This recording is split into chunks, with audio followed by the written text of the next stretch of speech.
अऊज़ु बिल्लाहि मिनश शैतानिर रजीम बिस्मिल्लाहिर रहमानिर रहीम इक़रा बिस्मि रब्बिकल्लज़ी खलक़ खलक़ल इंसाना मिन अलक़ इक़रा व रब्बुकल अकरम अल्लज़ी अल्लम बिल क़लम अल्लमल इंसाना मा लम यअलम सदक़ल्लाहुल अज़ीम व सदक़ रसूलुहुन नबियुल करीम।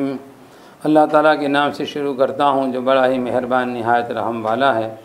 पढ़िए अपने परवरदिगार के नाम से, वो परवरदिगार की जिसने पैदा किया इंसान को जमे हुए खून से। आप पढ़िए और आपका परवरदिगार बड़ा ही करीम है। वो परवरदिगार की जिसने सिखलाया कलम के ज़रिए, सिखलाया इंसान को वो जो वो नहीं जानता था। ये इन आयत का तर्जमा है। इससे पहले गुज़श्ता हफ़्ते जो है इस सूरह शरीफ़ा के मुताल्लिक़ इसका शान नुज़ूल कि किस तरह नाजिल हुई, कब नाजिल हुई, और हुज़ूर पाक सल्लल्लाहु अलैहि वसल्लम पर चूँकि सबसे पहले ये वही थी, कलाम पाक की सबसे पहली ये आयत नाजिल हुई, जिसकी वजह से हुज़ूर पाक सल्लल्लाहु अलैहि वसल्लम पर जो कैफ़ियत तारी हुई थी वो सारी बातें आपके सामने वह ज़िक्र की जा चुकी है। अब जो है आयत शरीफ़ा का तर्जमा भी किया जा चुका है। इस सिलसिले में सबसे पहला लफ्ज़ जो है अल्लाह ताला की तरफ से जो हुज़ूर पाक सल्लल्लाहु अलैहि वसल्लम पर नाजिल हुआ वो इक़रा है, आप पढ़िए। उसके बाद जो लफ्ज़ है वो है बिस्मि रब्बिका, अपने परवरदिगार के नाम से। तो क्या इसमें हुज़ूर पाक सल्लल्लाहु अलैहि वसल्लम को हुक्म दिया जा रहा है कि आप अपने परवरदिगार के नाम के साथ पढ़िए, यानी गोया बिस्मिल्लाहिर रहमानिर रहीम पढ़िए। और हुज़ूर पाक सल्लल्लाहु अलैहि वसल्लम को भी ये गोया ये इरशाद है, ये हुक्म है। और उसके बाद क़यामत तक सारे इंसानों को जो भी कलाम पाक की तिलावत करे उनको भी गोया ये हुक्म है। जैसे कलाम पाक की दूसरी आयत के अंदर है फ़इज़ा क़रअतल क़ुरआन फ़स्तइज़ बिल्लाहि मिनश शैतानिर रजीम, कि जब आप कुरान शरीफ की तिलावत करें तो आप जो है इस्तिआज़ा कर लीजिए, अल्लाह ताला से शैतान मरदूद से पनाह तलब कर लीजिए। तो जिस तरह इस्तिआज़ा है उसी तरह बिस्मिल्लाहिर रहमानिर रहीम पढ़ना ये भी है। हज़रत थानवी रहमतुल्लाह फरमाते हैं ये दोनों हुक्म इस्तिआज़े का और बस्मला का जो हुक्म है उसमें दो जहत है। एक तो जो है ज़बानी तौर पर पढ़ना, तो ज़बानी तौर पर ये मंदूब और मुस्तहब है, लेकिन इसका जो असल मज़मून है वो ये खुदा ताला की ज़ात से इस्तिआनत, कि अल्लाह से आप मदद भी तलब कीजिए और खुदा ताला की ज़ात पर एतमाद और तवक्कुल ये वाजिब है। तो गोया अल्लाह ताला हुज़ूर पाक सल्लल्लाहु अलैहि वसल्लम को ये हुक्म फरमाते हैं कि अपने परवरदिगार के नाम से पढ़िए। अभी वैसे इल्मी एतबार से बज़ाहिर सवाल कि जितनी भी सूरतें हैं उन सूरतों के शुरू में जो है वो बिस्मिल्लाह का लफ्ज़ पहले है, और यहाँ गोया इक़रा का लफ्ज़ पहले है, बिस्मि रब्बिका बाद में है। तो ऐसा क्यों? अल्लाह ताला का नाम जो है उसकी अज़मत का तकाज़ा ये था कि गोया पहले उसको ज़िक्र किया जाता, जैसे आम तौर पर बिस्मिल्लाहिर रहमानिर रहीम में पढ़ा जाता है। तो उसका जवाब बहुत अच्छा दिया है कि असल में यहाँ हुज़ूर पाक सल्लल्लाहु अलैहि वसल्लम को तालीम मक़सूद है पहले, इसलिए इक़रा का लफ्ज़ है कि अब हम आपको तालीम दे रहे हैं। अब तक आप तो उम्मीद थे और ख़ुद ही आपने पहले कह दिया, एक नहीं 3 बार कह दिया मा अना बिक़ारिइन, कि मैं तो पढ़ा हुआ नहीं हूँ। अब हम तुमको पढ़ाते हैं, तो तालीम के लिए सबसे पहला लफ्ज़ इक़रा इस्तेमाल किया गया। और वैसे चूँकि जो हज़रात उलमा हैं वो भी, और आप हज़रात भी कलाम पाक में देखते हैं कि बिस्म बे के साथ सीन लिख दिया जाता है। हालांकि कायदा ये है कि बा के बाद पहले अलिफ होना चाहिए, फिर इसमें यानी इसमें यूँ होना चाहिए। यहाँ इसी तरह लिखा है इस जगह पर। बाकी और जहाँ भी बिस्मिल्लाहिर रहमानिर रहीम आप देखेंगे वहाँ बा के बाद अलिफ नहीं लिखा है, बल्कि बा के बाद बराह रास्त इसमें लिखा सीन लिखी है। तो उसकी वजह भी यही लिखी है कि चूँकि ये बिस्मिल्लाहिर रहमानिर रहीम कसरत से पढ़ा जाता है, तकरीबन जितनी सूरतें हैं उन सारी सूरतों के शुरू में पढ़ा जाता है। और वैसे दरमियाने कलाम पाक से दरमियाने सूरत से पढ़े, जब भी बिस्मिल्लाह पढ़ना मसनून है, तो चूँकि उसका कसरत से उसका ताल्लुक़ है, इसलिए सहूलत के लिए जो है वहाँ, और लिखना भी कसरत से होता है, इसलिए वहाँ पर हमज़ा और अलिफ नहीं लिखा जाता है। और ये चूँकि जब पढ़ेंगे पूरे कुरान शरीफ में उस वक्त आएगा, तो इसलिए यहाँ अलिफ के साथ लिखा भी गया है। बहरहाल अल्लाह ताला फरमाते हैं इक़रा बिस्मि, अपने परवरदिगार के नाम से पढ़िए। यानी अपने परवरदिगार के नाम के साथ शुरू कीजिए या अपने परवरदिगार के नाम से मदद लेकर जो है पढ़िए। या ये मतलब भी हो सकता है अपने परवरदिगार का नाम पहले हो फिर उसके बाद आपकी तिलावत हो। तो हकीकत यही है कि जब भी तिलावत कलाम पाक की हो तो बिस्मिल्लाह होनी चाहिए। इस बिस्मिल्लाह की बरकत से क्या होगा, एक तो इखलास पैदा हो जाएगा, दूसरा ये कि शैतान जिस तरह औज़ु बिल्लाह पढ़ते हैं तो औज़ु बिल्लाह से शैतान मरदूद से इस्तिआदा होता है, उसी तरह बिस्मिल्लाहिर्रहमानिर्रहीम में पढ़ने में भी अल्लाह से मदद तलब की जाती है कि अल्लाह तेरी मदद से तेरे नाम से पढ़ता हूँ। अब जो है शैतान के उसके अंदर किसी किस्म का दखल नहीं होगा। जैसे खुद दूसरे अमाल के मुतालिक भी हदीस पाक में हुजूर पाक सल्लल्लाहु अलैहि वसल्लम ने फरमाया कि इंसान जब खाना खाता है तो खाना खाने के शुरू में अगर बिस्मिल्लाह नहीं पढ़ता है तो शैतान भी शरीक हो जाता है, और अगर वो बिस्मिल्लाह पढ़ लेता है तो ऐसी सूरत में शैतान जो है उसके खाने में शरीक नहीं होता। हत्ता कि एक वाक़या ये भी है कि एक मरतबा हुजूर पाक सल्लल्लाहु अलैहि वसल्लम के साथ एक सहाबी थे, वो खाना खा रहे थे, वो बिस्मिल्लाह भूल गए। बाद में जब उनको बिस्मिल्लाह याद आई तो हुजूर पाक सल्लल्लाहु अलैहि वसल्लम को मुस्कुराहट हुई। तो हुजूर पाक सल्लल्लाहु अलैहि वसल्लम वो सहाबी ने पूछा कि आप क्यों मुस्कुराए? उन्होंने जवाब में फरमाया इसलिए मुस्कुराया कि जब तुमने पहले बिस्मिल्लाह नहीं पढ़ी थी शैतान भी तुम्हारे साथ शरीक था, और जब तुमने बिस्मिल्लाह पढ़ी तो शैतान वहाँ से भाग गया। तो उसके भागते हुए देखकर जो है मुझे मुस्कुराहट हुई। तो मालूम हुआ कि बिस्मिल्लाह पढ़ने की वजह से शैतान का किसी किस्म का दखल नहीं रहता है। तो बिस्मिल्लाह हर काम के अंदर पढ़नी चाहिए कि बिस्मिल्लाह पढ़ने से इखलास भी पैदा होता है और वो काम खालिस अल्लाह के लिए हो जाता है, वह नफसानियत के लिए नहीं रहता है। तो शरीयत के अंदर जो है बिस्मिल्लाह पढ़ने की हर काम को जब शुरू किया जाए, ख़ास तौर से ऐसा काम जो मोहतम बिशान हो, बड़ा हो, तो उसके शुरू में बिस्मिल्लाह पढ़ने का तो हुक्म ही है। तो कलाम पाक में अल्लाह फरमाते हैं इक़रा बिस्मि रब्बिक, रब्बी के बाद आगे सिफत है अल्लज़ी खलक़, वो जिसने पैदा किया। इससे पहले मैंने एक बात कही थी कि खलक़ का जो है ये फ़ेल मुतअद्दी है और समझाया भी था आपको। तो फ़ेल मुतअद्दी के बाद मफ़ूल का जिक्र करना चाहिए, यहाँ पर मफ़ूल नहीं है। इमाम राज़ी रहमतुल्लाह ने उसके 3 एहतिमाल बयान किए हैं। एक एहतिमाल तो ये बयान किया है कि असल में खलक़ के बाद जो है जैसे बिस्मि रब्बिक है उसी में इशारा भी है, आप पढ़िए अपने परवरदिगार के नाम से, वो खुदा जिसने आपको पैदा किया, खलक़ का था और खिताब गया हुजूर पाक सल्लल्लाहु अलैहि वसल्लम को है, और इशारा इस तरफ है कि मोहम्मद सल्लल्लाहु अलैहि वसल्लम पूरी मखलूक में जो है आप असल हैं, इसलिए हम आपको खिताब करके कहते हैं कि हमने आप ही को पैदा किया है और आपके तुफ़ैल में फिर सारी दुनिया को पैदा किया है। इसलिए एक मतलब ये भी है। दूसरा ये कि मफ़ूल को इसलिए हज़फ कर दिया कि यहाँ मुराद उससे अल खलाइक है, सारी मखलूक दुनिया भर की जितनी चीज़ें हैं उन सब को अल्लाह ताला ने पैदा किया।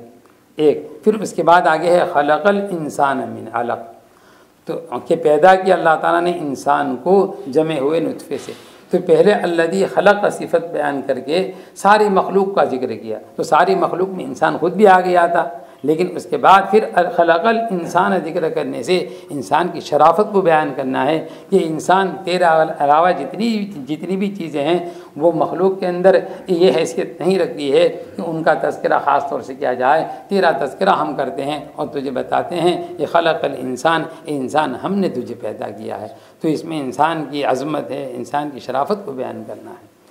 और एक तीसरा मतलब बयान किया है कि असल में इक़रा बिस्मि रब्बिकल्लज़ी खलक़, यहाँ सिर्फ अल्लाह ताला की सिफत को बयान करना है। वो किस तरह, वो इस तरह आप भी समझ जाएंगे। वो परवरदिगार की जिसने पैदा किया जो खालिक है, तो अल्लाह ताला की सिफत सिर्फ खालिक को यहाँ जिक्र करना है। क्यों? ये असल में चूँकि मुशरिकीन मक्का जो है और कुफ़ार मक्का जो है वो एक खुदा नहीं मानते थे, वो खुदा के साथ न मालूम कितने को शरीक करते थे। तो अगर पहली ही आयत के अंदर, पहली ही वही के अंदर यूँ कहा जाता मसलन बिस्मि रब्बिकल्लज़ी ला शरीक लहू, अपने उस परवरदिगार के नाम से पढ़िए जिसका कोई शरीक नहीं है। जब हुजूर पाक सल्लल्लाहु अलैहि वसल्लम इसकी तिलावत करते तो कुफ़ार जो है सुनते ही जो है वो बिदक जाते और सुनते ही जो है उनको गुस्सा आ जाता कि ला शरीक लहू कहने से जो है वो बात समझ में नहीं आती। लेकिन अल्लाह ताला ने बताया कि अल्लज़ी खलक़, वो खुदा जिसने पैदा किया, वो परवरदिगार जो खालिक है, इसमें उनकी आहिस्ता से तरदीद है। जब वो भी सुनेंगे तो गोया उनको ये बताना होगा कि देखो खल्क़ की सिफत जो है वो सिर्फ़ अल्लाह ताला के साथ मखसूस है, तो उलूहियत भी और खुदा बनने की सिफत भी उसी ज़ात में होनी चाहिए जो खालिक है। जो खालिक है वो माबूद बन सकता है, वो इलाह बन सकता है, उसके अलावा कोई और इलाह नहीं बन सकता। ये उनको समझाने के लिए, और जब ये बात उनके कान में पड़ेगी तो कुछ भी सोचने पर मजबूर हो जाएंगे।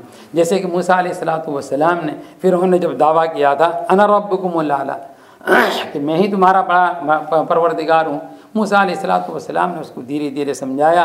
जब कोई जवाब नहीं बना तो उसने फिर यूँ कह दिया फमर रब्बुकुमा या मूसा, ये मूसा तुम ये बताओ कि तुम्हारा और हारून का परवरदिगार कौन है। तो मूसा अलैहिस्सलातु वस्सलाम ने जवाब में क्या कहा, रब्बुनल्लज़ी खलक़ कुल्ल शै, हमारा परवरदिगार वो है जिसने हर चीज़ को पैदा किया। और अगर ये सिफत तेरे अंदर पाई जाती है तो भी किसी चीज़ को पैदा कर सकता है, हम तुझे भी रब मान लेंगे। तो जाहिर बात है कि वो लाजवाब हो गया। फिर दूसरी बात उसने शुरू कर दी थी। इसी तरह कलाम पाक की जो आयतें हैं, या अय्युहन्नासु उबुदू, अन्नास से वहाँ खिताब किया जाता है जहाँ सारे लोग होते हैं, मोमिनीन सिर्फ नहीं, मोमिनीन भी, मुशरिकीन भी, काफिरीन भी, सब। तो वहाँ अन्नास से आमतौर पर खिताब होता है। तो कलाम पाक के पहले ही पारे के अंदर है या अय्युहन्नासु उबुदू रब्बकुमुल्लज़ी खलक़कुम, ये लोगों तुम उस परवरदिगार की इबादत करो जिसने तुमको पैदा किया। तो क्या तुम ये तो सोचो कि तुम्हारा पैदा करने वाला कौन है। तो वो रब जिसकी सिफत ये है कि वही खालिक है, तो गोया वही उलूहियत का, वही इबादत का मुस्तहिक है, उसके अलावा कोई मुस्तहिक नहीं है। इसलिए खलक के बाद जो है मफूल को जिक्र नहीं किया, बल्कि अल्लाह की सिफत खालिकियत को बयान करने के लिए सिर्फ अल्लज़ी खलक कहा। ये तीन मतलब जो है इमाम राज़ी रहमतुल्लाह ने बयान किए हैं। बहरहाल और एक मतलब ये भी है कि खलक के बाद जो है खलक़ल इंसान मिन अलक़, ये खलक मुबहम था और मुजमल था, उसकी तफसीर अब कर रहे हैं अल्लाह ताला खुद ही कि हम पैदा किया इंसान को, किससे पैदा किया, नुतफ़े से। तो इंसान की शराफत को ज़ाहिर करने के लिए। अच्छा, इंसान को पैदा किया अलग से, तो नुतफ़े से पैदा किया, तो ज़ाहिर बात है कि ये एक दरमियानी इंसान की जो हालत थी उस हालत का सिर्फ अल्लाह ताला ने ज़िक्र किया। एक बात ये भी। दूसरा है कि खलक़ल इंसान मिन नुतफ़ा का लफ्ज़ नहीं कहा। अगर मिन नुतफ़ा का लफ्ज़ होता तो फ़वासिल नहीं होते, दोनों का वज़न बराबर नहीं होता। पहली आयत में तो था इक़रा बिस्मि रब्बिकल्लज़ी खलक़ल इंसान मिन नुतफ़ा, तो वज़न, हालांकि दूसरी जगह जहाँ कलाम पाक में खुद अल्लाह ने फरमाया है नुतफ़े से भी पैदा किया, यहाँ अलग का तज़किरा करके जो है गोया दोनों फ़वासिल और दोनों आयतों का हम वज़न हो जाना, इसलिए अलग का जिक्र किया। फिर दूसरी बात है कि इंसान की इब्तिदा अगर देखा जाए तो बड़ी अजीब है। हर कलाम पाक में खुद कलाम पाक में एक जगह अल्लाह ताला ने फरमाया हल अता अलल इंसान हीनुम मिनद दहर लम यकुन शैअन मज़कूरा, इंसान के ऊपर एक बहुत लंबा ज़माना ऐसा गुजरा है कि वो काबिल ज़िक्र कोई शे थे ही नहीं, उसका कहीं नाम कहीं वजूद ही नहीं था। उसका वजूद जो है न मालूम कहाँ कहाँ आलम के अंदर, अतराफ़ आलम के अंदर फैला हुआ था। इंसान जो ग़िज़ा खाता है, मुख्तसर लफ्ज़ों में ज़िक्र कर देता हूँ, इंसान जो जिस ग़िज़ा को खाता है वो ग़िज़ा कहाँ से तैयार होती है, ज़मीन में भी आसमान से पानी बरसता है, सूरज की शुआएँ उसमें शामिल होती है, चाँद की नूरानियत उसके अंदर शामिल होती है, इसी तरह सितारों के अंदर जो सिफत है वो, बहरहाल इस तरह ग़िज़ा तैयार होता है, इंसान उस ग़िज़ा को खाता है, उस ग़िज़ा के ज़रिए बाद में चलकर खून बनता है, उसी के ज़रिए जो है फिर मनी तैयार होती है, जिसको अलग से या नुतफ़ा से ताबीर किया। और सिर्फ इतना नहीं, उसके बाद भी उसके बहुत सारे अदवार और बहुत सारे अतबार हैं कि उसके बाद जो है वो गोश्त का लोथड़ा बनता है, फिर उसके अंदर अल्लाह में हड्डियाँ पैदा करते हैं और उसके बाद जो है उसके अंदर रूह और जान फूंकते हैं। उसके बाद इंसान जब इस दुनिया के अंदर आता है, अब इंसान कहने के लायक होता है। तो बहुत सारे अदवार और हालात थे, उसमें एक बरज़खी हालत को अल्लाह ताला ने जिक्र कर दिया। और अल्लाह ने बताया खलक़ल इंसान मिन अलक़, कि इंसान को अल्लाह ताला ने जमे हुए खून से पैदा किया। अल्लामा शब्बीर रहमतुल्लाह जो है यहाँ पर बहुत अच्छा नुक्ता बयान फरमाते हैं। वो फरमाते हैं कि इस आयत हुज़ूर पाक सल्लल्लाहु अलैहि वसल्लम पर जब जिब्रील अमीन ने यूँ कहा इक़रा, आप पढ़िए, तो चूँकि हुज़ूर पाक सल्लल्लाहु अलैहि वसल्लम को नहीं मालूम था कि क्या पढ़ाएंगे और आपने आज तक पढ़ा भी नहीं था कुछ किसी से, तो फ़ौरन कहा मा अना बिक़ारिइन। तो इसमें इन सिफ़तों को जिक्र करने के बाद कि वो खुदा जिसने पैदा किया और इंसान को किससे पैदा किया, एक जमे हुए खून से, वो जमा हुआ खून भी कैसा था, ला याकिल, कि उसके अंदर कोई अकल नहीं थी, कुछ भी नहीं था, लेकिन वही जमा हुआ खून जो है जब इंसानी शक्ल में आ जाता है वही इंसान फिर कैसा अक्लमंद व आकिल बन जाता है, आकिल भी बनता है, आरिफ भी बनता है, कामिल भी बनता है। तो इसमें इशारा इस तरफ था कि मोहम्मद सल्लल्लाहु अलैहि वसल्लम चाहे आपके अंदर अभी पढ़ने की सलाहियत नहीं थी, लेकिन जिस खुदा ने जो है इंसान को इस तरह पैदा किया वो आपको कामिल भी बना देगा, आरिफ भी बना देगा और नबूवत के सबसे आले मकाम पर फाइज कर देगा। आगे अल्लाह फरमाते इक़रा व रब्बुकल अकरम, पहले भी इक़रा था फिर दोबारा भी इक़रा आया, 2 मरतबा इक़रा क्यों आया? मुफस्सिरीन ने लिखा है तो कहते हैं 2 इसके कई मतलब बयान किए हैं। एक तो ये कि ताकीद के लिए हुजूर पाक सल्लल्लाहु अलैहि वसल्लम चूँकि कई मरतबा फरमाया था कि माना बिक़ारिइन, अब अल्लाह ताला भी फरमाते हैं पढ़िए, और आगे सिफत भी कैसी दिख रही है व रब्बुकल अकरम, और आपका परवरदिगार जो है वो बड़ा ही करीम है।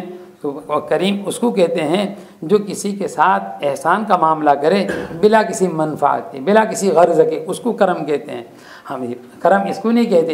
एक तो जैसे कोई आदमी कहीं मुलाजमत करता है, कहीं काम करता है, तो काम क्यों करता है? ताकि कुछ उसको मिल जाए।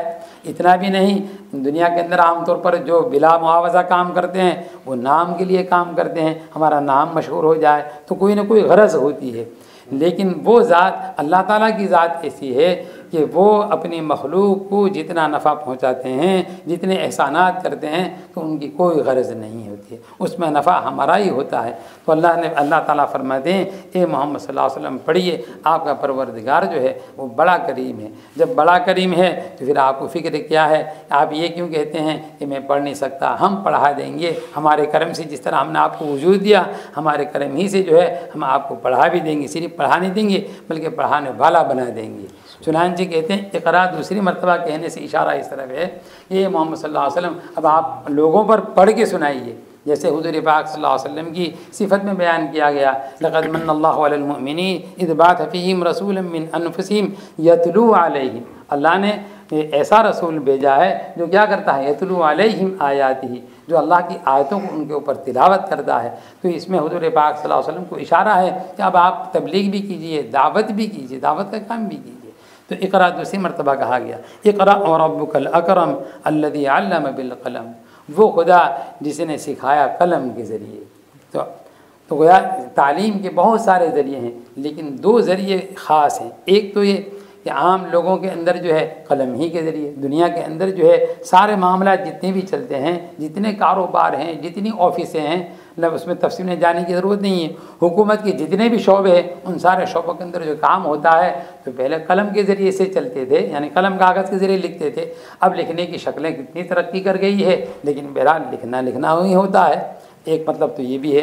शाह साहब ने इसका बहुत मुख्तसर मतलब बयान किया कि मोहम्मद सल्लल्लाहु अलैहि वसल्लम हम आपके कल्ब पर तो जिब्रील अमीन के ज़रिए बराह रास्त नाजिल करते हैं, लेकिन आपके बाद जो है पूरी उम्मत तक, क़यामत तक वाले इंसानों के लिए किस तरह पहुँचेगा?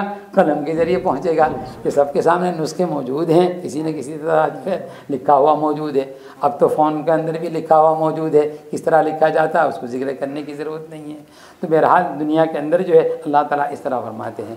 कलम के मुताल्लिक़ भी बहुत बातें उलमा ने लिखी है, बहरहाल उन बातों को तो इस वक्त जिक्र नहीं करता, लेकिन एक बात और जिक्र कर देता हूँ, वो बहुत अच्छी बात है।